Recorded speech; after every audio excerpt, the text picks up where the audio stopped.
ഇന്ന് ഞാനുണ്ടല്ലോ വളരെ ടേസ്റ്റി ആയിട്ടുള്ള എളുപ്പത്തിൽ ഉണ്ടാക്കാൻ പറ്റുന്ന ഒരു അടയാണ് ഉണ്ടാക്കണേ. അതിന് വേണ്ടിയിട്ട് ഞാൻ ഗോതമ്പ് പൊടി, ശർക്കര, പഴം, നാളികേരം കൂടിയിട്ട് നല്ലപോലെ കുഴച്ചെടുത്തു. മധുരയ്ക്ക് അവരവരുടെ ഇഷ്ടത്തിന് എടുക്കാം. ഞാൻ 2 പഴമായിട്ട് എടുത്തിരിക്കണം. ഞാൻ എടുത്തിരിക്കുന്നത് ഇവിടെ കിട്ടുന്ന റോബസ്റ്റ്, ഒരു മഞ്ഞ കളറിൽ റോബസ്റ്റ് പഴമാണ് എടുത്തിട്ടുള്ളത്. ഏത് പഴം വേണമെങ്കിലും എടുക്കാം. നേന്ത്രപ്പഴം അത്ര ടേസ്റ്റ് ആവുമെന്ന് എനിക്കറിയില്ല. ഈ റോബസ്റ്റ് പഴം, മൈസൂർ പൂവൻ, അങ്ങനത്തെ പഴങ്ങളൊക്കെ എടുക്കുക. പാളയം കൊടൻ പഴം, അതൊക്കെയാണ് നല്ലത് കേട്ടോ.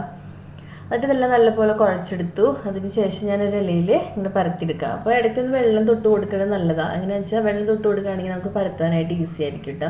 ഞാനിങ്ങനെ ഈ ശർക്കര ഇട്ടിക്കണത് എന്തിനാന്ന് വിചാരിച്ചാലുണ്ടല്ലോ, അത് മെൽറ്റായിട്ട് ഇങ്ങനെ വരില്ലോ.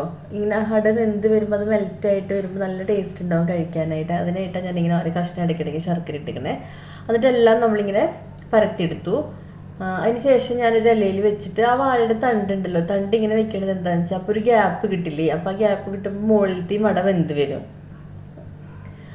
എന്നിട്ട് ഞാൻ ആവിമ വെച്ച് വേവിക്കാട്ടോ ചെയ്യണം.